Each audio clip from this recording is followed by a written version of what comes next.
കോൺഗ്രസ് കാഞ്ചിയാർ മണ്ഡലം കമ്മിറ്റി ബുധനാഴ്ച രാവിലെ 11-ന് കാഞ്ചിയാർ പഞ്ചായത്ത് ഓഫീസ് പടിക്കൽ ധർണ നടത്തും. പഞ്ചായത്ത് വക സ്ഥലത്ത് PWD കരാറുകാരൻ മണ്ണും കല്ലും മറ്റ് കെട്ടിടാവശിഷ്ടങ്ങളും തള്ളിയ സംഭവത്തിൽ പ്രതിഷേധിച്ചാണ് സമരമെന്ന് നേതാക്കൾ കട്ടപ്പനയിൽ വാർത്താ സമ്മേളനത്തിൽ പറഞ്ഞു. Panchayat office cum shopping complex നിർമ്മിക്കാനായി വാങ്ങിയ സ്ഥലം ഭരണസമിതിയുടെ ഒത്താശയോടെ കയ്യേറി PWD കരാറുകാരൻ മണ്ണും കല്ലും മറ്റ് കെട്ടിട അവശിഷ്ടങ്ങളും തള്ളിയ സംഭവത്തിൽ പ്രതിഷേധിച്ചാണ് സമരം.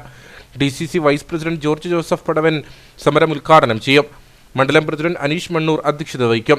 കർഷക കോൺഗ്രസ് സംസ്ഥാന കൗൺസിൽ അംഗം ജോയി ഇഴക്കുന്നേൽ, DCC അംഗം Joy Thomas, Congress block committee vice president Jomon Thekkel തുടങ്ങിയവർ സംസാരിക്കും. കേരളത്തിൽ മാത്രമേ ഉള്ളൂ BJPയും കമ്മ്യൂണിസ്റ്റ് പാർട്ടിയും കൂടി ഒന്നിച്ച് ഭരിക്കുന്ന ഒരു പഞ്ചായത്ത്. അതാണ് കാഞ്ചിയാർ പഞ്ചായത്ത്. പ്രസിഡന്റ് BJPയുടെ ആളും ബാക്കി ഭൂരിപക്ഷം കമ്മിറ്റി മാർക്സിസ്റ്റ് പാർട്ടിയുടെയാണ്.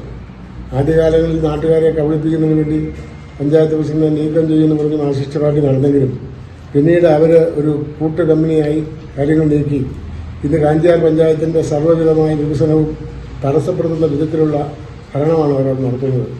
യാഥാർത്ഥ്യബോധമില്ലാതെ മുന്നോട്ട് നീങ്ങുന്ന ഇതിനെതിരെയാണ് കോൺഗ്രസ് ജനശ്രദ്ധ ആകർഷിച്ചുകൊണ്ടും നടക്കുന്ന സംഭവവികാസങ്ങളെ ബോധ്യപ്പെടുത്തുന്നതിന് വേണ്ടിയിട്ടാണ് ഞങ്ങൾ ഈ കാര്യങ്ങൾ അവിടെ ചെയ്യുകയും പ്രതിഷേധിക്കുകയും ചെയ്യുന്നത്. 2014-15 സാമ്പത്തിക വർഷം 45.5 ലക്ഷം രൂപയ്ക്കാണ് മലയോര ഹൈവേയോരത്ത് 50 സെന്റ് സ്ഥലം പഞ്ചായത്ത് വാങ്ങിയത്. സ്ഥലത്ത് മണ്ണും മറ്റ് അവശിഷ്ടങ്ങളും തള്ളാൻ LDF ഭരണസമിതി മൗനാനുവാദം നൽകിയതായി സംശയിക്കുന്നു. ഈ സ്ഥലത്ത് ഉടൻ പഞ്ചായത്ത് ഓഫീസ് കം കോംപ്ലക്സ് നിർമ്മിക്കണം. തള്ളിയ കല്ലും മണ്ണും ഉടൻ നീക്കാൻ നടപടി സ്വീകരിക്കണം. കയ്യേറ്റം തടയാൻ മതിൽ കെട്ടി സംരക്ഷണം ഉറപ്പാക്കണം. ഇതിന്റെ മറവിൽ സാമ്പത്തിക അഴിമതി നടന്നിട്ടുള്ളതായി സംശയിക്കുന്നതായും വിജിലൻസ് അന്വേഷണം നടത്തണമെന്നും നേതാക്കൾ ആവശ്യപ്പെട്ടു. ഈ LDFന് മുൻതൂക്കമുള്ള പഞ്ചായത്ത് ഭരണസമിതി ഇതിനകത്ത് അല്പാൽഭാവം കാണിക്കുകയും ഒക്കെ ചെയ്തപ്പോൾ പഞ്ചായത്തിന്റെ ഒരു അനുമതിയും ഇല്ലാതെയാണ് ഈ സ്ഥലത്ത് ഈ മണ്ണ് കൊണ്ടുപോയി ഡംപ് ചെയ്യാനായിട്ട് അവർക്ക് അനുവാദം കൊടുത്തിട്ടുള്ളത്. അപ്പോൾ അത് കണ്ടില്ലെന്ന് പറയുന്ന പഞ്ചായത്ത് ഭരണസമിതിയെ സംബന്ധിച്ച് നമുക്ക് ദുരൂഹതകളാണ് ബാക്കി നിൽക്കുന്നത്.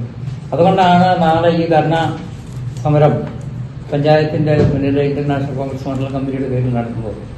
വാർത്താ സമ്മേളനത്തിൽ ജോർജ് ജോസഫ് പടവൻ, ജോയി ഇഴക്കുന്നേൽ, ജോയി തോമസ്, MM ചാക്കോ, ആൽബിൻ മണ്ണംചേരിൽ, ജോർജ് ജോസഫ് മാമ്പറ എന്നിവർ പങ്കെടുത്തു.